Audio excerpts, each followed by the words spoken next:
एक बार की चर्चा है, वैसे तो जब चर्चा प्रारंभ होती तभी सुनाना था, पर अभी मन में भाव आ रहा है कि जब महाप्रभु जी छोटे थे, हितरवंश महाप्रभु, तो उनका नियम था कि वो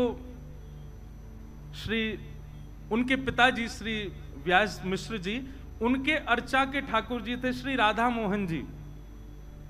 हरिवंश महाप्रभु ने 3 ठाकुरों की सेवा की है, श्री राधा मोहन जी, नवरंगी लाल जी और श्री राधा वल्लभ लाल जी। तो इनके पिताजी के ठाकुर जी थे श्री राधा मोहन लाल जी। हरिवंश महाप्रभु छोटे से थे तो अपने पिताजी की सेवा देखते रहते थे, और जैसे ही ठाकुर जी की अर्चना होती सबसे पहले हाथ बढ़ाते, बोले कि प्यास लगती तो चरणामृत ही पीते, पानी नहीं पीते थे, जल नहीं, चरणामृत पीते थे। भूख लगती तो मैया से कहते जल्दी भोग लगाओ, मुख भूख लगी है। मैया कहती तू खा ले कुछ, बोले नहीं पहले भोग लगाओ। किशोरी जी ठाकुर जी भोग पालेंगे तभी पाऊंगा, नहीं तो भूखो रहूंगा। एक ऐसी लीला चर्चा सुनाई जाती बड़ी मधुर कि एक बार छोटे से हैं हरिवंश जी, रात्रि में बहुत जोर की भूख लगी और महाराज उठ करके बैठ गए, रोने लगे जोर जोर से। रोते रोते मैया से कहे, बोले मैया मुझको भूख लगी, कछु पवाओ। पिताजी मुझको भूख लगी, कुछ खिलाओ। जैसे आजकल के बालों को कुछ भी दे दें तो ऐसे ही कुछ ले आए, बोले लो खा लो। बोले नहीं पहले भोग लगाओ। माता जी पिताजी बोले रात के 1:30 बज रहे हैं, 2 बज रहे हैं। अब उस समय घड़ी तो नहीं होगी, पर हाँ ये कही होगी अर्धरात्रि हो रही लाला, ठाकुर जी शयन कर रहे हैं, उनको उठा के भोग कैसे लगाए।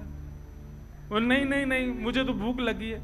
अब बोले इसको भूख लगी है और ठाकुर जी को उठा नहीं सकते हो, खाएगा भोग ही। दूध ला करके रख दिया, बोले ले इसको पी ले। महाप्रभु बोले नहीं पहले ठाकुर जी का भोग लगाओ। ठाकुर जी का यदि भोग नहीं लगा होगा तो ग्रहण नहीं करेंगे। रोते रोते रोते रोते खूब समय बीत गयो। पिताजी माताजी भी परेशान, बोले सोनी नहीं दे रहा, क्या करें, खा कुछ रहा नहीं है, पी कुछ रहा नहीं है, भोग लगा के ही पाएगो। आहा, महाराज श्री हरिवंश जी की रुदन सुनकर के सेज पर पौड़े भय ठाकुर जी उठ गए और उठ करके श्री जी को उठा रहे, बोले श्री जी उठो, सेवा के राधा मोहन जी। श्री जी बोली क्या हुआ, अभी तो उठवे को समय ना है भयो, अभी तो भोर ना भई, अभी तो मंगला को समय ना भयो, आप काय को उठाए रहे हो। बोले रुदन ना सुन रही, हरिवंश बालक रो रहे हो बहुत जोर से। श्री जी बोली काय को रो रहे हैं हरिवंश जी। बोले भूख लगी है। अब वाको तो नियम है, वो तो हमारो ही शीत प्रसादी पावे, हमारो ही चरणामृत ग्रहण करे, हमारो ही चरणोदक प्राप्त करे, वाके अलावा तो कुछ लेवे ना। अब रात्रि में बालक छोटो भूख लगी आई है। ठाकुर जी किशोरी जी बोली अब क्या करें, अभी तो मंगला में समय है, लेकिन समय तक यदि प्रतीक्षा करी तो बेचारो प्यासो बालक कितनो रोवेगो। सो ठाकुर जी सेज से उतरे और अपनी झारी, जल पीवे वाली झारी, वही से ही किशोरी जी को कही कि पाम लटका लो नीचे। किशोरी जी पाम लटका के बैठ गई ठाकुर जी, और ठाकुर जी अपनी झारी जीते ही अपने चरणन को धो रहे हैं, स्वयं ही अपनो चरणामृत प्रदान कर रहे हैं, स्वयं ही अपनो चरणामृत निकाल रहे हैं। पास में बंटा भोग रखो। ठाकुर जी गए, बंटा भोग उठा के लाए, खोल करके किशोरी जी के मुख में पवाए और स्वयं पायो, वहां को भोग निकाल करके सामने धर दियो। आज ठाकुर जी और किशोरी जी ने अपने आप ही श्रृंगार कर लिया, अपने आप ही एक दूसरे को सुंदर भाव सजा करके और सेज पे ही दोनों बैठ गए। 3 साढ़े 3 बजे जो समय हो तो सुबह मंगला करवे को श्री व्यास मिश्र जी तुरंत गए मंदिर में जाकर के कपाट खोले, और जैसे कपाट खोल करके देखी तो कहा पाए, और ठाकुर जी तो बैठे हुए हैं, अपने आप ही टेढ़ों से श्रृंगार कर लिया है, यहाँ तक कुंडल भी उतर रहे हैं, थोड़े थोड़े वस्त्र भी उधरे उधरे से दिख रहे हैं, और तभी कहा देखो नीचे पात्र में चरणामृत भी रखो है, चरणोदल भी कर दियो है, और पास में बंटा जी भी खुले हुए हैं, दोनों की दतुइयां लगी भैया, नेक नेक पाए लियो है। आहा, ये दृश्य देख करके व्यास मिश्र जी तो आनंदित हो गए। तुरंत गए और जाकर के चरणामृत और भोग ले जाकर के हरिवंश बालक को प्रदान किए, तुरंत पा लियो। पा करके बालक तो सो गयो, लेकिन माता पिता दोनों नेत्र सजल और ठाकुर जी को देख रहे हैं कि हम तो विचार कर रहे हैं ठाकुर जी को कैसे उठाएं, पर हरिवंश जी को रुदन सुनकर के ठाकुर जी स्वयं उठ गए, स्वयं अपनो चरणामृत निकाल लियो, स्वयं अपनो श्रृंगार कर लियो, स्वयं भोग लगा के और स्वयं तैयार है के सेज पर विराजमान है गए। वादना श्रृंगार नहीं भयो, वादना मंगला आरती ना भई। बोले क्यों? आज ठाकुर जी ने अपनी मंगला खुद ही कर ली है। क्यों? हरिवंश जी को भूख लगी। किस लिए? क्योंकि उनका नियम है कि वो ठाकुर जी के प्रसाद के अलावा कुछ नहीं पाते। इसीलिए श्री भक्तमाल जी में कह रहे हैं, सर्वस महाप्रसाद प्रसिद्ध ताके अधिकारी। महाप्रसाद की महिमा, मैं तो ये बात कहता हूं कथा में, आप एक नियम लोग नियम कौन से धारण करते हैं जिससे उनको पुण्य प्राप्त हो? नियम ऐसे धारण करो जैसे ठाकुर जी प्राप्त हो। नियम ऐसे धारण करो जैसे ठाकुर जी लीला करें। अब वो नियम भी हम बता दें तो फिर नियम का बात अपने आप ढूंढो। ऐसा कहां नियम करें जैसे ठाकुर जी प्राप्त हो। महाप्रसाद पावे को एक नियम ये श्री महाप्रभु जी से आप सब सीख सकते हैं। क्या? आज के बाद जो ठाकुर जी को अर्पित नहीं है उस वस्तु को लेना ही नहीं है, ग्रहण ही नहीं करना है। चाहे भूखे रहे आएंगे, चाहे प्यासे रहे आएंगे, पर जो ठाकुर जी को भोग ना लगाई गई हो, जो ठाकुर जी को ना पधराई गई हो, ऐसी वस्तु को अस्वीकार करो। ये नियम आप धारण कर लो। श्री महाप्रभु जी से यही सीख लो, उसी की कृपा से ठाकुर जी प्रकट हो जाएंगे। तो विधि निषेध नहीं दास अनन्य उत्कट व्रतधारी, व्यास सुवन पथ अनुसरे सोई भले पहचानिए, श्री हरिवंश गुसाई भजन की रीत सकृत को जानिए। ऐसे श्री हितरवंश महाप्रभु, उनको हम बारंबार प्रणाम करते हैं और उनके मंगल चरित्र को जितना यथामति रसिक जनों की कृपा, संत जनों की कृपा से श्री राधा सरस बिहारी जी के चरणों में अर्पित करते हैं। ध्यान पूर्वक सब लोग सुनिएगा।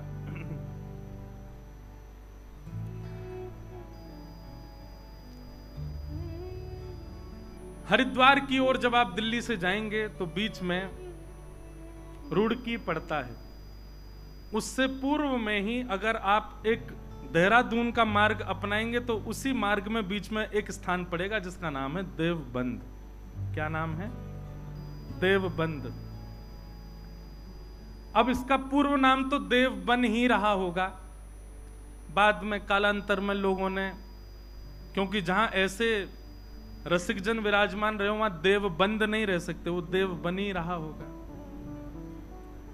तो देवबंद में व्यास मिश्र नाम के एक ब्राह्मण रहते थे और उनकी पत्नी का नाम श्रीमती तारा।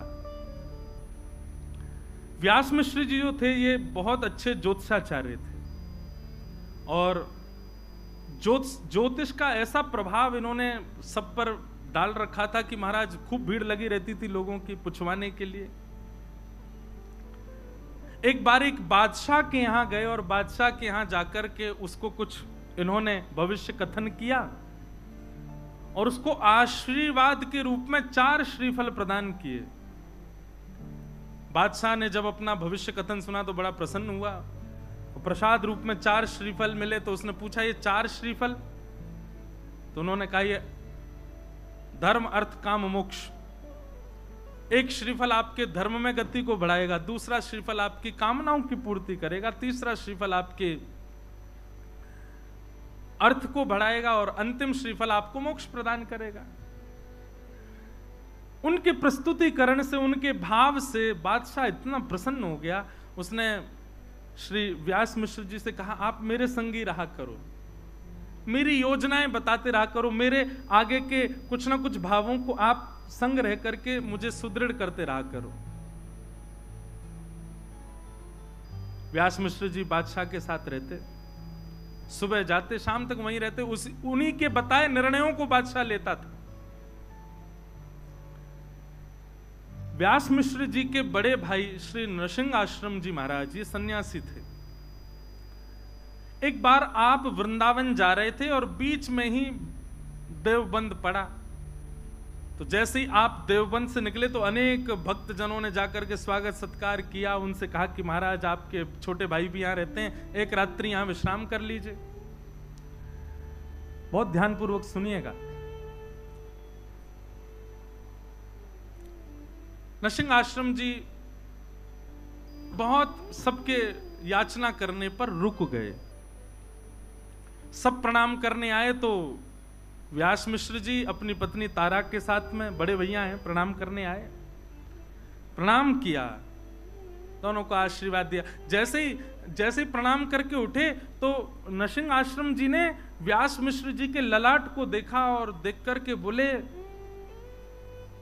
चिंता की रेखाएं दिख रही हैं, बहुत चिंतित लग रहे हो आप, क्या बात है? अत्यंत संकोच के साथ सकुचाए भाव से निवेदन किया, सब कुछ है भैया, सब कुछ है आपकी कृपा से, गुरुदेव की कृपा से, भगवत कृपा से सब कुछ है, पर हरिभक्त परायण एक संतान नहीं है। नरसिंह आश्रम जी हंसने लगे, बोले तुम पूरी दुनिया का भविष्य बताए फिरते हो, अपना भविष्य नहीं देख पा रहे। और रही बात, भाई संतान नहीं है तो इसको भगवत प्रसाद मानो, दोनों ही भजन करो, मत पड़ो उस भाव के पीछे। मैं कथा में एक बात कहा करता हूं, प्रकृति आपको जो सहज रूप से दे दे उसको स्वीकार करो। प्रकृति ने आपके लिए जिस भाव को नहीं रखा उसके पीछे मत भागो, चाहे वो संतान हो, चाहे वो ब्याह हो, चाहे वो कोई भी संबंध क्यों ना हो, संसार की कोई वस्तु क्यों ना हो। आप प्रकृति के पीछे दौड़ करके, भाग करके, दुनिया भर के क्रियाकलाप करके, दुनिया भर के जो है तंत्र मंत्र करके और योजनाएं बना करके अगर किसी वस्तु को पालोगे, प्रसन्न नहीं रह पाओगे। इसलिए प्रकृति जो दे उसको स्वीकार करो। पर यहां पर महाराज जी एक प्रश्न उठता है, ऐसे तो नंद यशोदा के भी लाला नहीं थे, उन्होंने भी तीर्थों में जा जा करके खूब प्रार्थना करी। हमारे नाना जी एक बात कहते थे, अच्छा एक बात बताएं, ये कथा हमारे नाना जी करने वाले थे। लोकेश भैया बता रहे, बोले मैंने नाना जी से कहा था कि आप कथा सुनाओ, तो नाना जी बोले करेंगे करेंगे करेंगे। नाना जी तो भगवत धाम प्रस्थान कर गए, पर वो हमको इसीलिए तैयार करके गए कि हम भक्तमाल सुना दें यहाँ पे, उन्हीं की कृपा प्रसादी। हमारे नाना जी के जिनने दर्शन किए होंगे ना, ये समझ लो कि उनको मतलब उनके बड़ भाग्य ही होंगे कि हमारे नाना जी के दर्शन हुए। ऐसे अद्भुत महापुरुष। वो एक बात बताया करते तो बोले, लाला पुत्र की याचना तो करी है नंद यशोदा ने, पर पुत्र के याचना में पुत्र कैसा चाहिए, वो भावना क्या है? विष्णु आराधनार्थाय। हमको पुत्र इसलिए नहीं चाहिए कि लोग बाग पुत्र की याचना इसलिए करते हैं कि अंतिम समय में वही संस्कार करेगा, यदि पुत्र के हाथों संस्कार ना हो तो ऐसा कहते हैं पुम नामक नरक में जाना पड़ता है। लेकिन महाराज आजकल के पुत्र जैसे हो रहे हैं, ऐसे पुत्रों से संस्कार करके तो निश्चित जाना पड़ेगा।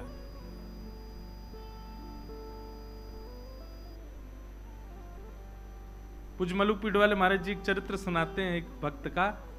वो कुंज बिहारी लाल जी को ही अपना पुत्र मानते थे और कहते थे मेरा कुंजो बेटा, कुंजो बेटा, कुंजो बेटा कह करके। अब देखो बात तो कोई भी कह लेगा, मेरे ठाकुर जी, मेरे लाल जी, मेरे सखा हैं, मेरे पुत्र हैं, पर मानते कितना हो? कहने की बात है कि भाई प्रकृति जो दे उसको स्वीकार करो, जो ना दे उसके लिए ज्यादा प्रयास मत करो। लेकिन फिर भी प्रयास करना है तो याद रहे ठाकुर जी को वचन देना कि नाथ मुझे ये वस्तु दे दो, मैं आपको वचन देता हूं आपके चरणों में ही अर्पित रहेगी, तो वो वस्तु मिल जाएगी। और वही भाव रखा। नरसिंहदेव जी के चरणों में सबने प्रणाम करते हुए कहा व्यास मिश्र जी ने कि हमें एक पुत्र की प्राप्ति हो, भगवत परायण पुत्र हो, भक्ति परायण पुत्र हो।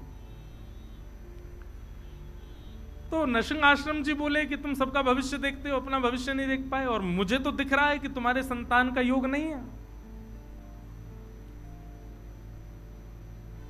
अब तक तो व्यास मिश्र जी बोल रहे थे, लेकिन तारा माँ ने थोड़ी सी प्रार्थना करते हुए हाथ जोड़ के कहा, बोले भगवान, यदि सब विधि का विधान है, सब पूर्व से ही नियोजित है, तो फिर आप जैसे संतों के पीछे इतनी भीड़ क्यों लगी रहती है? आप जैसे संतों को इतना लोग प्रणाम क्यों करते हैं?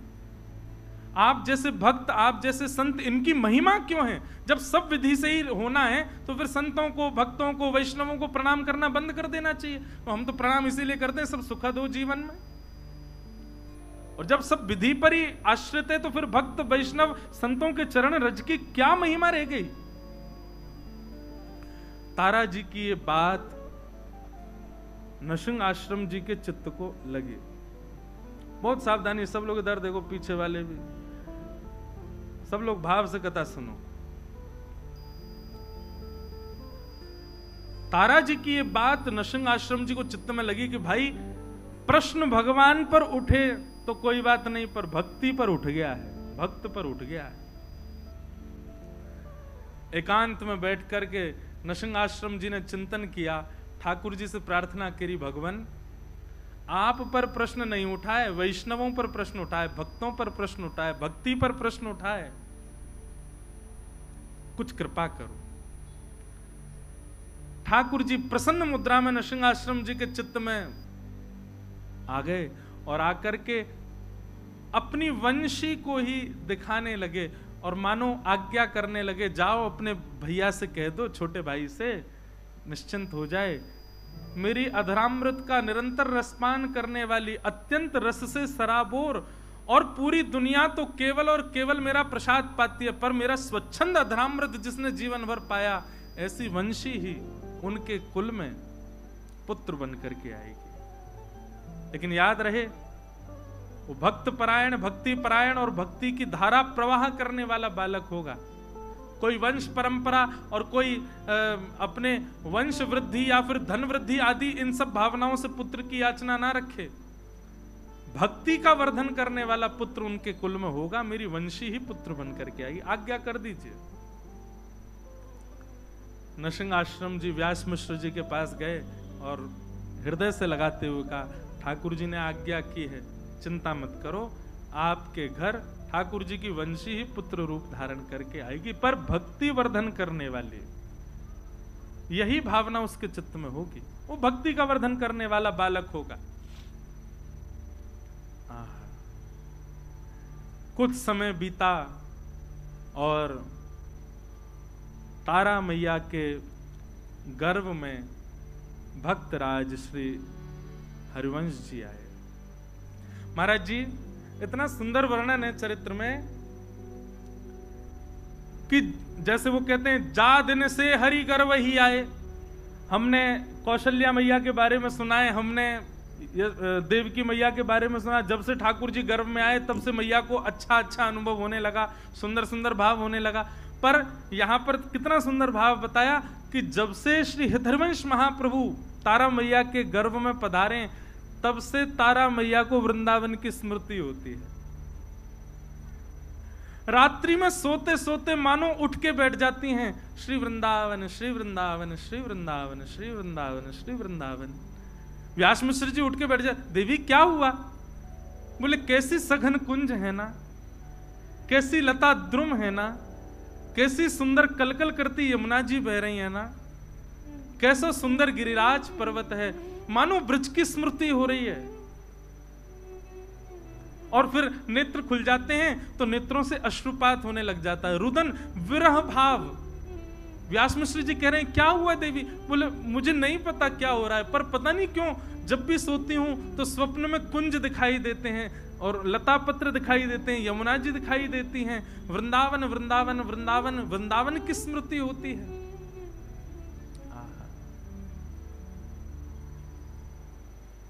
ऐसो श्री वृंदावन। अब तो वो रोज व्यास मिश्र जी से कहती हैं कि आप एक बार हमको वृंदावन ले चलो। व्यास मिश्र जी बोले, ठीक है, मैं राजा से बात करूंगा, अवकाश मिलेगा तो चलेंगे। राजा से जाकर के व्यास मिश्र जी ने कहा कि हमको वृंदावन जाना है, आप अवकाश दे दो। तो राजा ने कहा अरे आप क्यों जाएंगे, हमारा आगरा जाने का कोई योजना बन रही है, तो हम जाएंगे, पूरी व्यवस्था के साथ जाएंगे, तो हमारे संग ही चल देना। अब राजा की बात वो तो कल पे टालते जाएं, कल चलेंगे कल चलेंगे कल चलेंगे, करते करते करते महाराज महीनों बीत गए। और श्री राधा वल्लभ लाल की राजा तो रोज कहें कि भैया आप चलेंगे, पर समय बीतता गया। रोज तारा मैया कहती हैं कि हमको वृंदावन ले चलो, मुझे बहुत विरह होता है, बहुत स्मृति होती है वृंदावन की, बहुत याद आती है, एक बार दर्शन करा लाओ वृंदावन का। जब अंतिम माह चल रहा था, बस अब प्रकट होने ही वाला है बालक, उस स्थिति में मां आ चुकी हैं, तब राजा आकर के कहता है व्यास मुझसे, बोले हमारी आगरा की योजना बन गई है, चलो। वृंदावन भी अपनी योजनाएं बना करके सबको बुलाता है, अपने आप कोई नहीं जा सकते। पहले चली जाती अगर तारा मैया, तो फिर महाप्रभु जी का जन्म ब्रज में कैसे होता। 9वां महीना प्रारंभ हुआ और तभी राजा बादशाह ने कहा कि हमारी आगरा जाने की योजना बनी, व्यास मिश्र जी आप तैयारी करो, चलेंगे वृंदावन, आपको छोड़ देंगे, आप दर्शन कर लेना। व्यास मिश्र जी बोले अब तो असंभव है, अब तो बालक आने वाला है।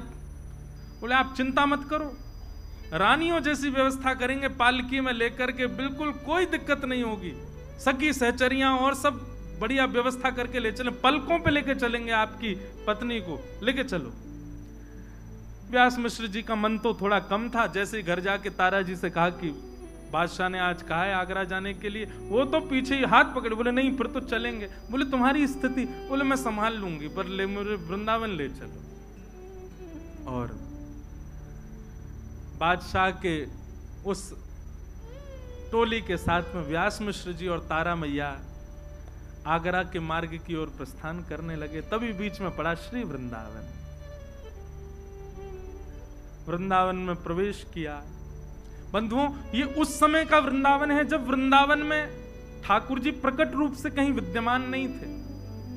केवल और केवल यमुना जी, व्रज की कुंज लता, ब्रजरज, गोवर्धन नाथ जी, केवल यही हैं, और कोई ज्यादा मंदिर आदि कुछ थे नहीं वृंदावन में।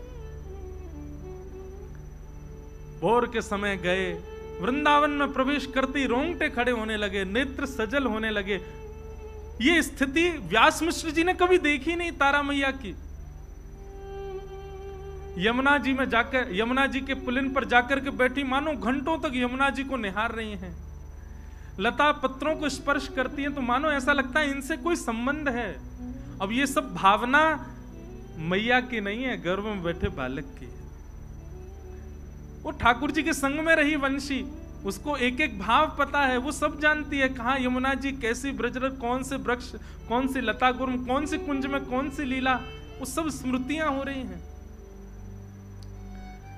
सायकालीन समय हो गया, वृंदावन को प्रणाम करके और पुनः आगरा के मार्ग की ओर जैसे प्रस्थान करने लगे।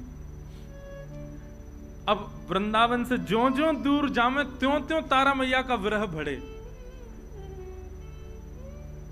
व्यास मिश्र जी कहें आप ऐसे इतना रुदन मत करो, इससे प्रभाव पड़ेगा बालक पर। बोले नहीं, मुझे बहुत, मेरा मन हो रहा है मैं वहीं रहूं। बोले वहां कहां रहेंगे, वो पूरा वन है, वहां वंचर जीव रहते हैं, हिंसक जीव रहते हैं, कहां रहेंगे हम दोनों।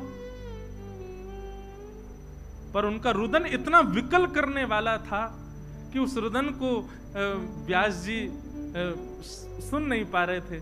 और तभी रुदन करते का बस वृंदावन ब्रज की सीमा में ही थे, अभी बस निकलने ही वाले थे ब्रज की सीमा से, तभी प्रसव पीड़ा होने लगे। और ऐसी प्रसव पीड़ा हुई कि तुरंत बादशाह को जाकर के व्यास मिश्र जी ने कहा कि महाराज आप आगरा को प्रस्थान करो, हमारी गृहिणी को प्रसव पीड़ा हो रही है, इससे आगे ले जाना उचित नहीं होगा। यहाँ ये गांव जैसा दिखाई दे रहा है, यहाँ कुछ लोग दिख रहे हैं, हम यहीं रुक जाते हैं, क्या पता आगे बन आया और वहां कुछ दिक्कत हुई तो क्या करेंगे। बादशाह ने कहा ठीक है, आप कुछ सेवक भी ले लो और आप यहीं रुक जाओ। और वृंदावन के समीप बाद गांव, आबाद ग्राम, वहां ताराजी और व्यास मिश्र जी कुछ सेवकों के साथ रुक गए। गांव के लोगों ने देखा महाराज ब्राह्मण देवता हैं, सबने खूब सेवा करी, सब व्यवस्था करी। और वैशाख का महीना, शुक्ल एकादशी का दिन, वैशाख शुक्ल एकादशी, और जैसे ही भोर का समय हुआ है, भोर के सूर्य उदित होने वाले हैं, यहां तो पृथ्वी पर सूर्य उदित हुए हैं और वहां तारा मैया की कोख से हमारे ब्रजमंडल के निधि श्री राधा वल्लभ लाल जी को विराजमान करने वाले परम वैष्णव परम भक्त शिरोमणि श्री हितरवंश महाप्रभु जी का प्रादुर्भाव हुआ।